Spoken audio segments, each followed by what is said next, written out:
Hello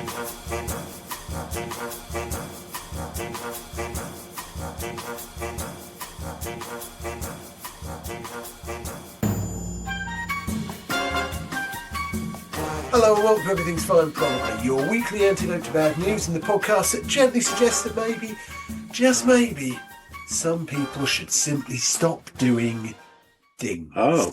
It's been an astonishing week in Britain, not in a medical breakthrough way, more in a proud tradition of powerful men embarrassing themselves way. Let's start with the artist formerly known as Prince Andrew Mountbatten Windsor, a man who has once again reminded the nation that the phrase rock bottom is more of a suggestion than a rule.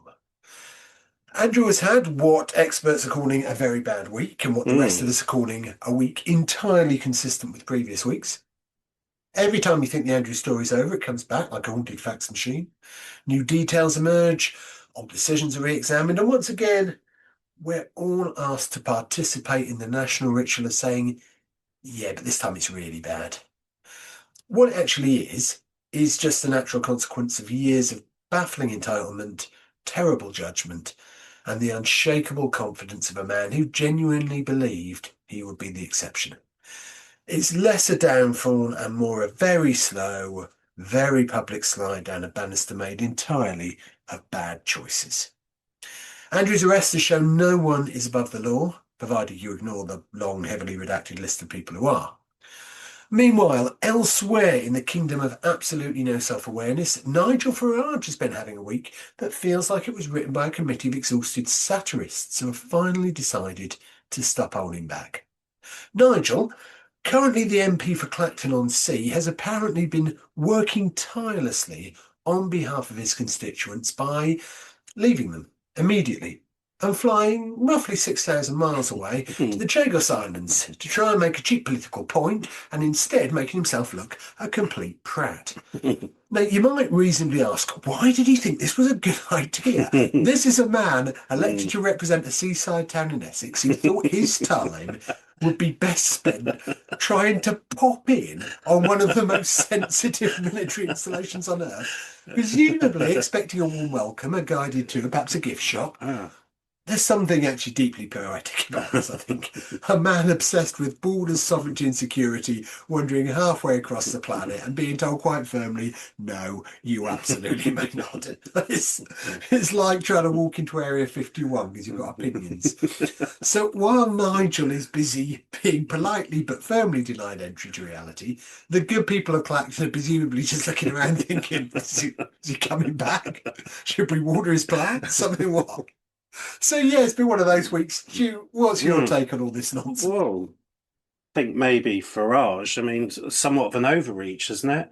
For what he was elected to do. Well, I would have thought so, yeah. And it'd be like me wandering around trying to have a submarine base and being irritated that I'm not allowed in. Well, absolutely furious. Furious. How dare they? Obviously, the Prince, formerly known as Prince Andrew. How much more can they take off him? Well, his liberty seems to be the... his name keeps getting shorter and shorter, doesn't it? Yeah, well, presumably the next will be that people called Andrew don't want to be associated with him, so it gets stripped of that. Can we take the Mountbatten bit off next?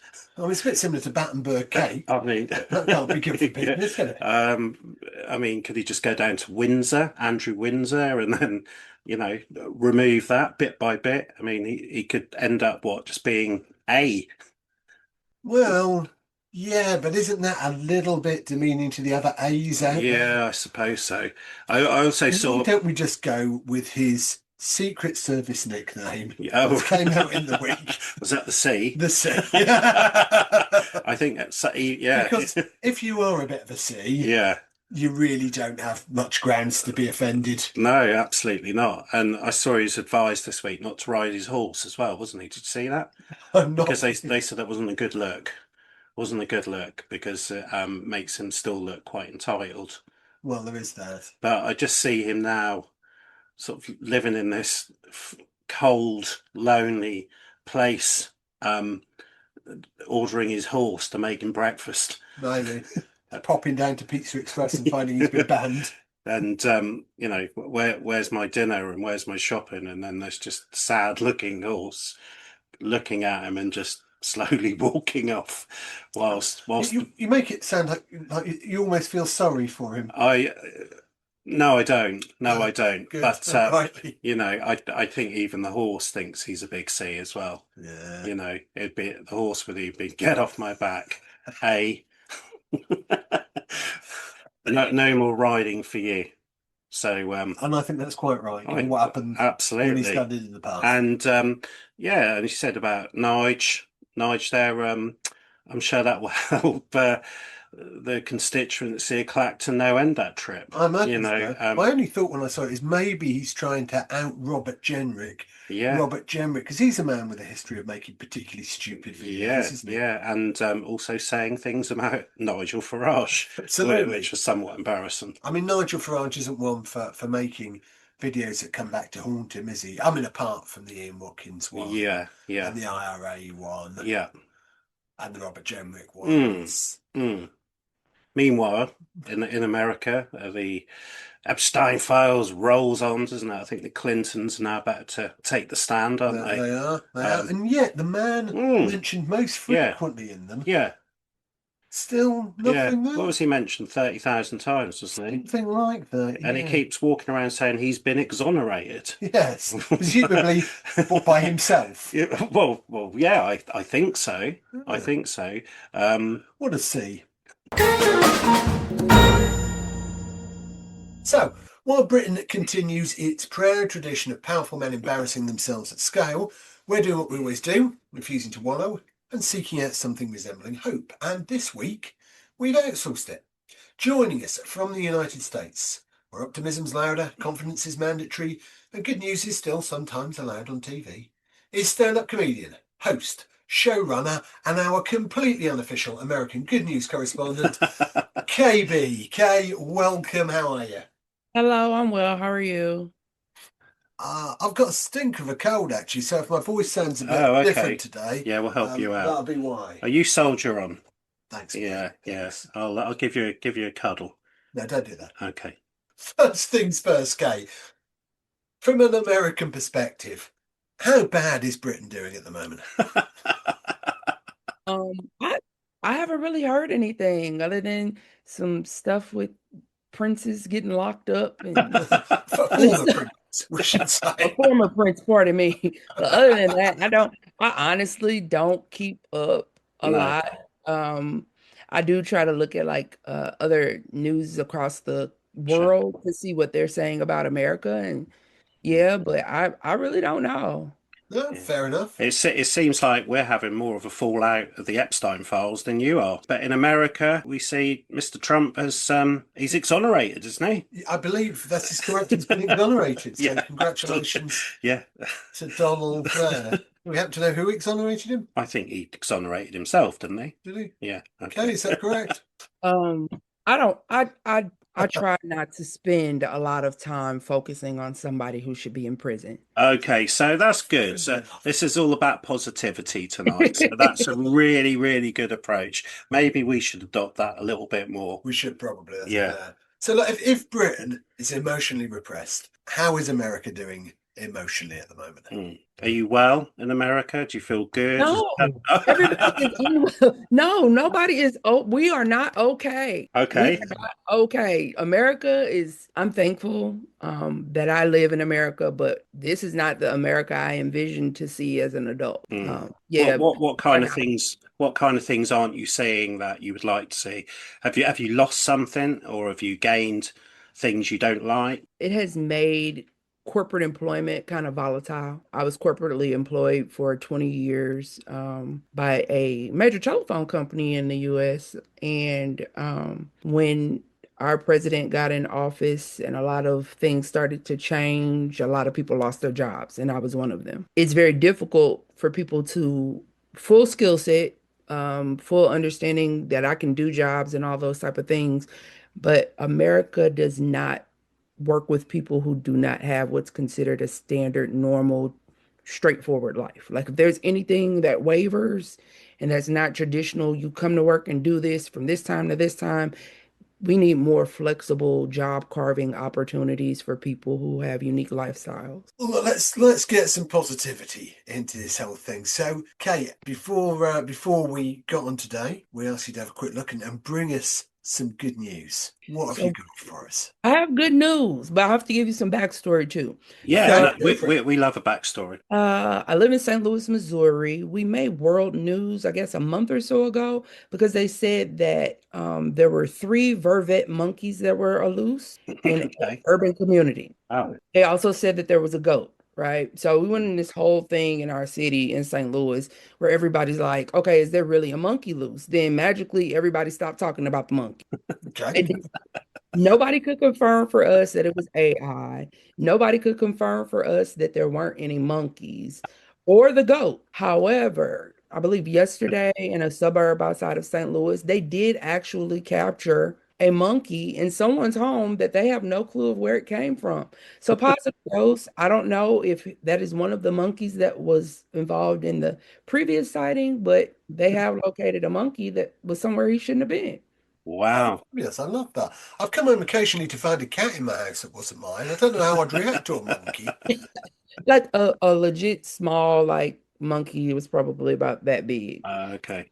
cuddled up like in somebody's garage. Oh, So I was wow. happy that the monkey was found, that Yeah. Yeah. didn't harm anyone and nobody harmed the monkey. But yeah, they said that it's not the monkeys from before, but we don't know what happened. We don't know if we really had monkeys on the loose in an urban community or not. And the goat still hasn't shown up. Yeah, nobody has found the goat either. Maybe the monkey's riding the goat, like moved out somewhere. So who Yeah. knows? The So we're all, monkey saddled up the goat, yeah, rode on out of Missouri, yeah, and who knows where they are now. absolutely. That's So a bit of emotion. have you seen all the socials over the last couple of weeks? Did you see about that little monkey who got beaten up in the zoo? Have you seen that? Yeah.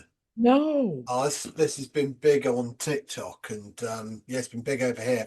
A monkey called, oh, what's his name? I can't recall the name just now, but there's a little monkey, isn't Yeah, there? basically he got rejected by his mother, and he had his cuddly toy that he went to for support. But whenever he tried to team up with the other monkeys, they wouldn't have him. So all he had was his little cuddly toy. But the Oh, good news part is he then got adopted by one of the other mother monkeys Yeah, there. yeah, So now he's got a little family yeah, and a massive online following. yeah. He has got. oh wow. Yeah, I'm gonna have to check it Yeah, out once we So get out. yeah.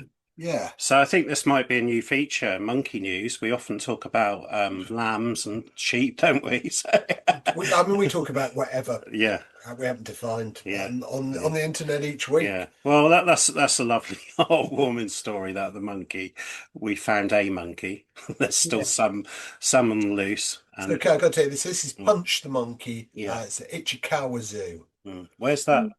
I don't know. No, okay, no, I don't know either. No, What? no. Oh, you're not going to suggest a visit. Whenever I mention it anywhere, this clown starts talking about going there for Yeah, a podcast yeah, visit. yeah. We've never been anywhere, No, we haven't. but yeah, doesn't stop One him day, talking about one it. day, one day. So just before we came on, Kay, you said in the evenings you jump up on the stage as a stand-up comedian. Do you do that most nights, or once a week, or a couple of times a week? I practice, so I go to open mics around the city Yeah. probably 3 or 4 times a week. Mm, And I host an open mic every Wednesday night. mm, It's one of the few open mics in St. Louis that actually has community supporters in the audience and not just full of artists. yeah. So they Okay. get an opportunity to really find out if their art is working and if the public is receiving their art the way that they want them to. So that is partially practice for me because I have returning people every week and I have to come up with new material every Yeah. single week to talk to Yeah. them. Yeah. So how did you get into stand-up? Have you always sort of been interested in comedy, and when did you start? Was it something you've always done, or more recently? I got on stage the first time 4 years ago. Um, I before that was a door girl. So I took tickets and I took money at the door for a very Yeah. popular monthly comedy show here. Yeah. And so then I started producing that show to take the burden off of the person's whose show it was. And then one day I was like, I'm gonna get on stage. I don't know. People say I'm funny.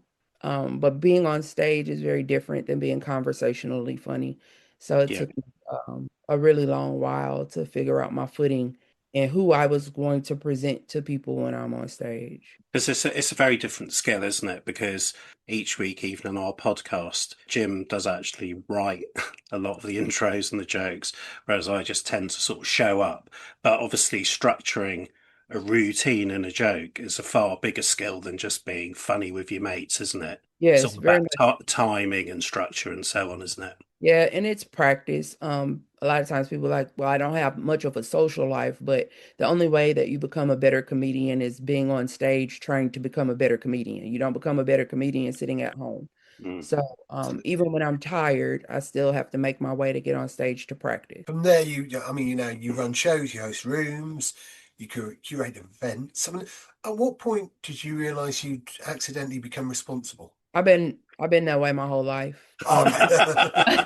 I'm my mother's only child. There were no other children in the house with me. It was just me and my mom. She was a single mom, so I've always had to be the person that was responsible and step up and take charge and fend for myself. And so I've that's just kind of been my charge in life. Excellent. So, do you feel that like audiences come to comedy shows now purely for laughs?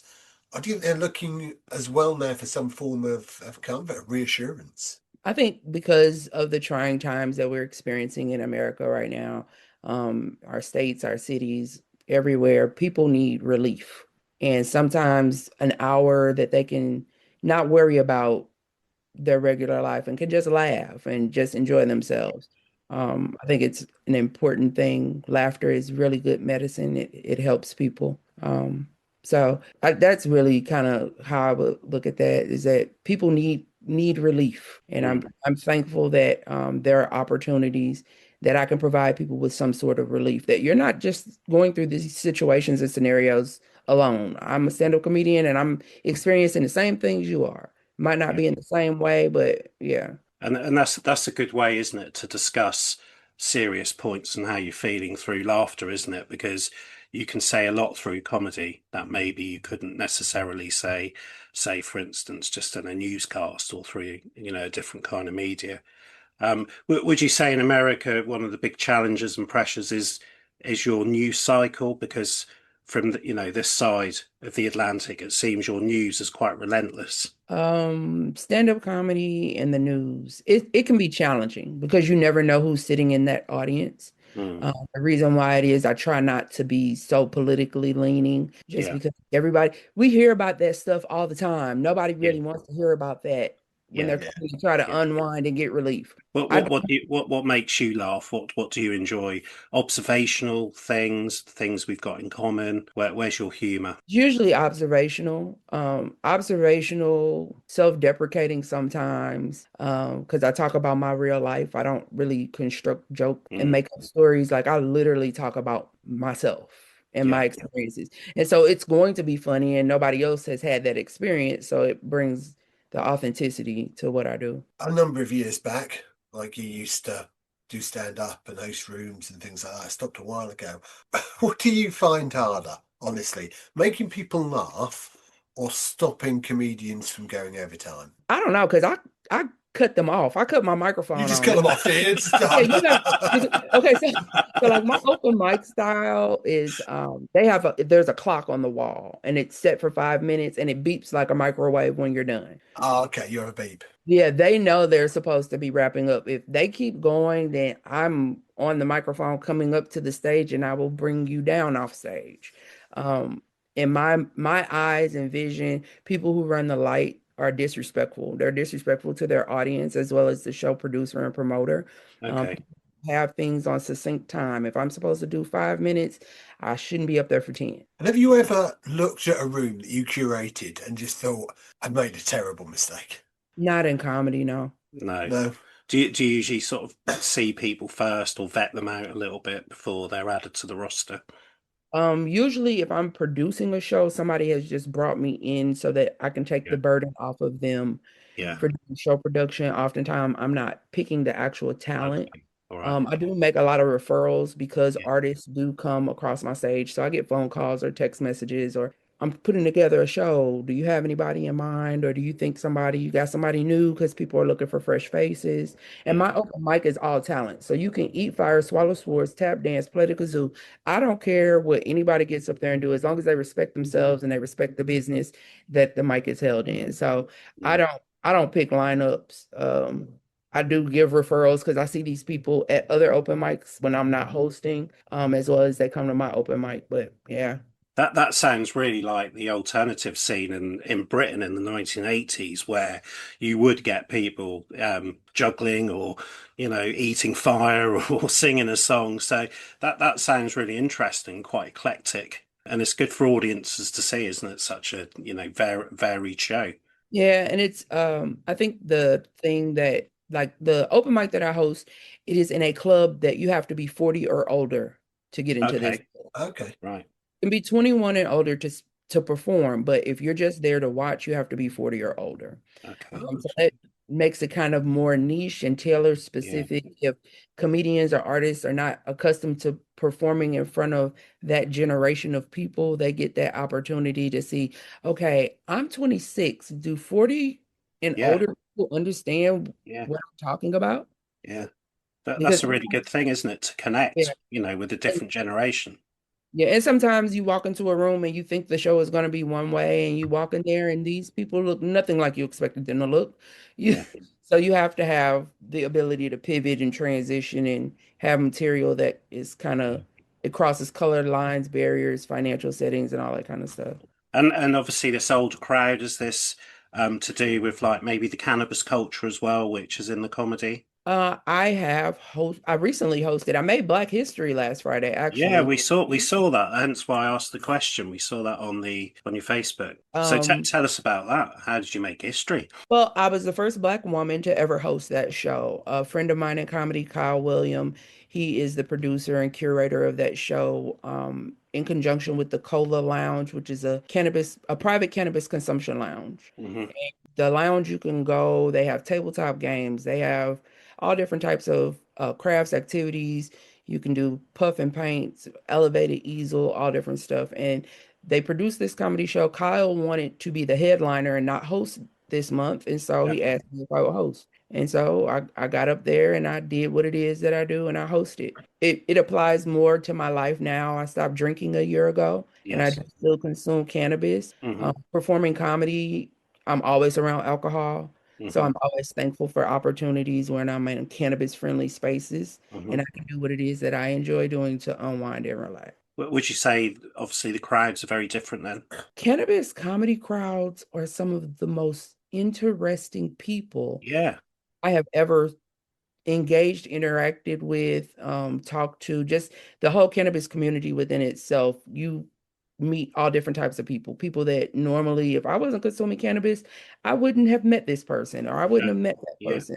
Yeah. If I wasn't going to the Cola Lounge just to hang out for like Yeah. Fridays and everybody's smoking cannabis, if I didn't go there, I never would have met this No. person. So, the And that's challenge though, when people are smoking weed is mm. that their laughter is delayed. So the timing changes because they're high. They're not really, so it's going to take them longer to catch the whole, like, oh, 2 minutes later, you guys are finally. So it can be challenging because at cannabis shows, sometimes you don't really know if you've done a good job. Yeah, And, yeah, you sort of could walk off and then you get a round of applause 5 minutes later. or they're telling you after the show how great and phenomenal you were. And it's like, well, you Yeah. all were not laughing. Yes. Yeah, they've sort of only just processed it. Yeah. Yeah, you holding it all in on the inside. Give the laughs up. Laugh. People quietly enjoying stand-up comedy just doesn't work, does it? It's not. Yeah, I'm like, what? What is happening? Or are Yeah, we all here together? yeah. So, do you have to write like a different routine then, like a bit more languid, a bit slower? No, No, I you just usually still do just it. take my time. I have some jokes that well, really just one joke that I only tell at cannabis shows because they seem to really be the only audience that gets what I'm saying. Yeah, And that joke was written when I was high. yeah, So that joke usually always hits exactly where it's supposed to because I was yeah. high. I was kind of delayed in my giggle process. So usually once I spit that one out, then I can get them kind of Mm. engaged and going. It's like we're not that serious here. I'm saying something absurd. Good. So not shouty like an alcohol crowd. No. Alcohol crowd, they're usually noisy. Yeah, Yeah. noisy crowd. Yeah. I have a difficult time being quiet. Yeah. Be quiet. Do Talk. you ever get heckled? I have not been heckled yet. I know that my day will come.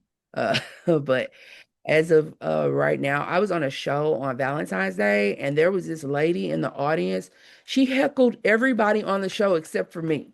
And I Oh, was waiting for her. I was waiting for her so bad. I was like, I'm ready. If you start that when I get up here, Yeah. and she didn't even do it. I was like, Yeah. dang, I thought this was gonna be my moment to get heckled. Yeah. Yeah. A small I quite enjoyed a heckle. But the worst one I got, this wasn't really a heckle. It was a really hard one to deal with. I was doing, it's like a charity thing, like a village hall type affair. So I'm up on the stage doing my routine. And this little old lady comes to the front. She sort of beckoned me like that. So I leant down to talk to her. And she said, "You're going to have to get off the stage now. Nobody knows who you are. And we want to do the raffle."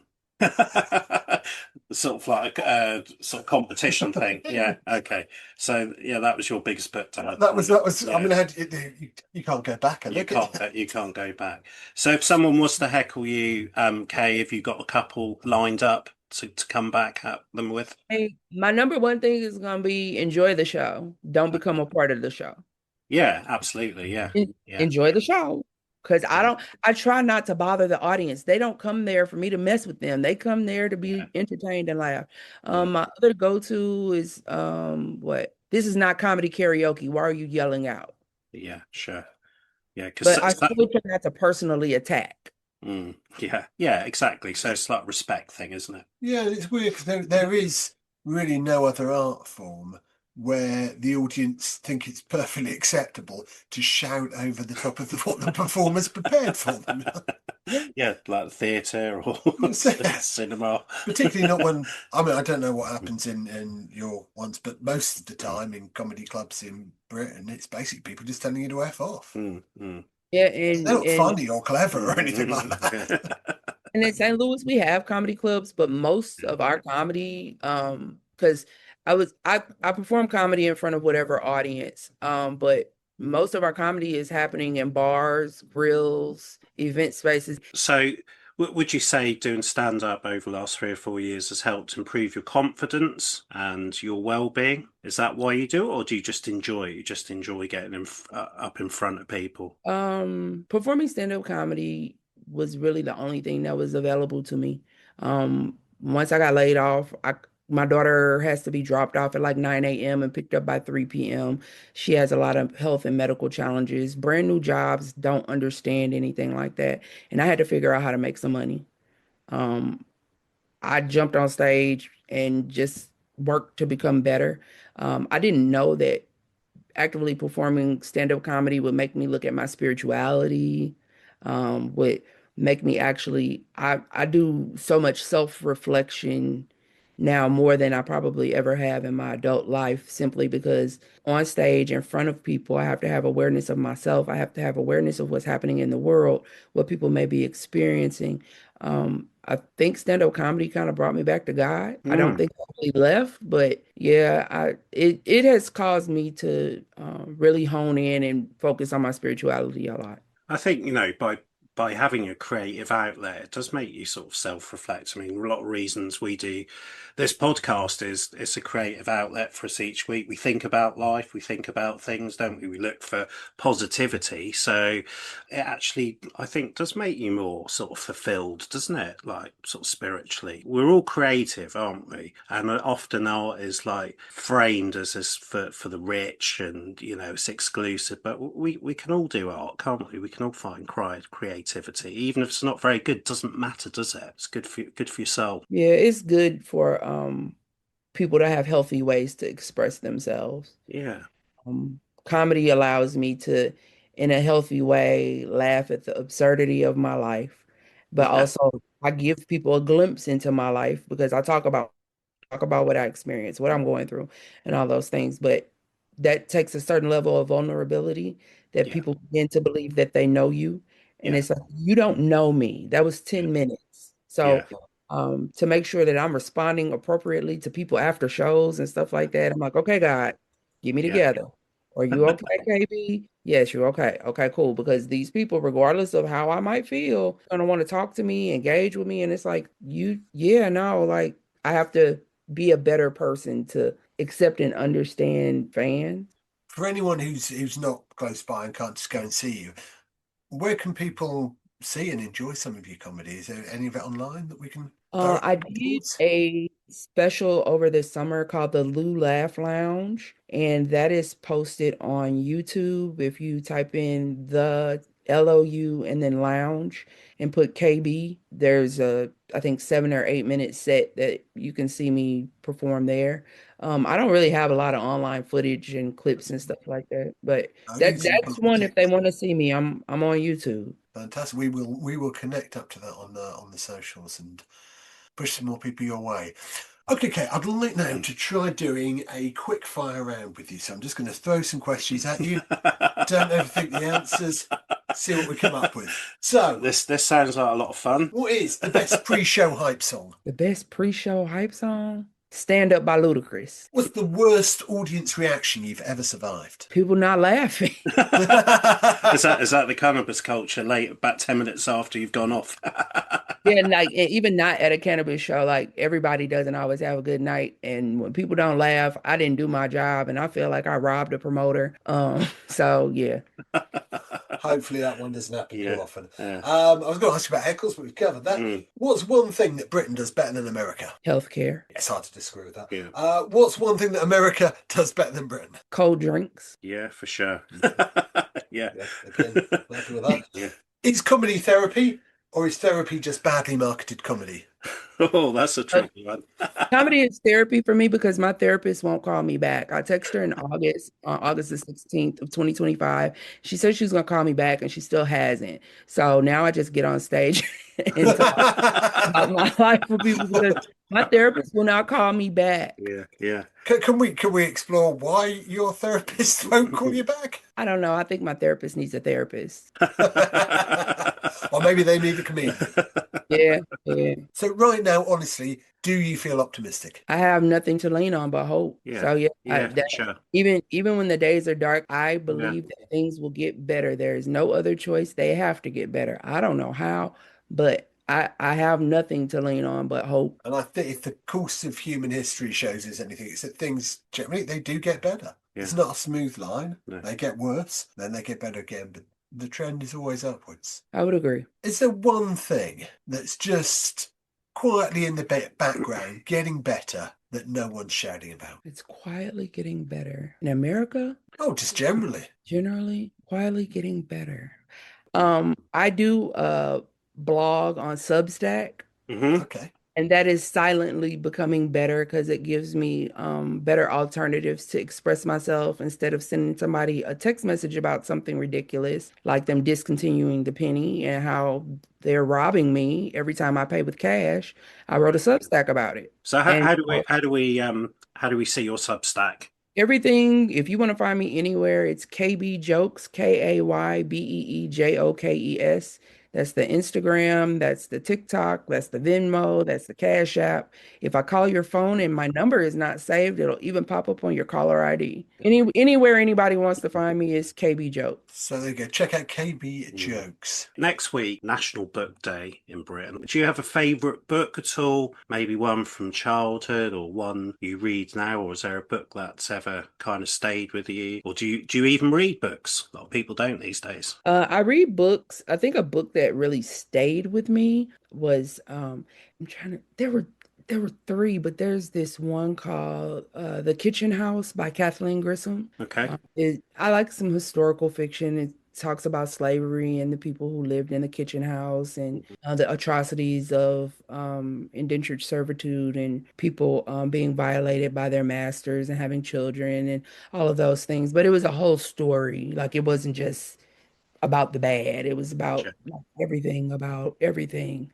Is I it just that when I see people, like I've seen people in the doctor's office in the waiting room reading that book, And I'm like, that is such a good book. And they're like, yeah. So anytime I see anybody reading that book, I'm like, that's a good book. Stick with it. And is that a hopeful book? Is there a message of hope in there? I wouldn't necessarily say it's hopeful per se. Mm, It gives a lens into a time that I never will see. sure. So I think that's why I appreciate it the most. Cool. So you got the Kitchen House. You said there were three. What are the other two? The 13th Tale and Little B. I went through this weird phase where I didn't know I was picking up all these books and they all were set in the UK. Like the 13th Tale and Little B are both set in the UK. And I didn't know when I got the books, but they both were really good books. And are they historical novels or as well? 13th Tale, not necessarily. It's kind of Mm. some ghost stuff, kind of some historical stuff. Little B, not historical at all, just regular read. It was a good book. Fantastic. And then we're going to ask you for one more thing before you go. We do these like mixtapes as well. So we do soundtracks and then we pick a frame, a title for them. So we're looking for a favorite song from a 1990s movie. Do you have one you could pull out, for instance? You don't even have to like the movie, or you might love the movie. It is We Haven't Finished Yet is the name of the song. Yep. It's from The Five Heartbeats. Shouts Okay. out to Mr. Townsend. Robert Townsend made that film. And in the movie, the character Duck is in his bedroom. He shares a room with his siblings. He has a little sister, but he's an adult and he's sharing a room with his little sister. And he's writing a song on these scraps of paper. And he's like, no, this isn't the right song. And he's throwing it. And his sister picks up the papers and starts reading and singing this song about how they haven't finished yet. And they're running around the room grabbing these scraps of paper that he keeps throwing away, saying, no, this is not the right lyric. This is not the right song. And his sister and him, they're running around the room grabbing these scraps of paper, creating this song out of these scraps and coming together. So that whole scene is just so, I don't know. You don't always expect the help to come from where it is that it does. Because I know in that scene, like my little sister, we have bunk beds and I'm a grown man and I'm in the room with my sister. She can't help me. She's going to annoy me and help him write this beautiful song. So yeah, that's one of my favorite movies, but that is probably a scene in a film with a song that sticks with me. That's brilliant. Okay, should we do a wrap? Do you want to wrap it up? I was just starting to. I'm literally. You always says this guy every week.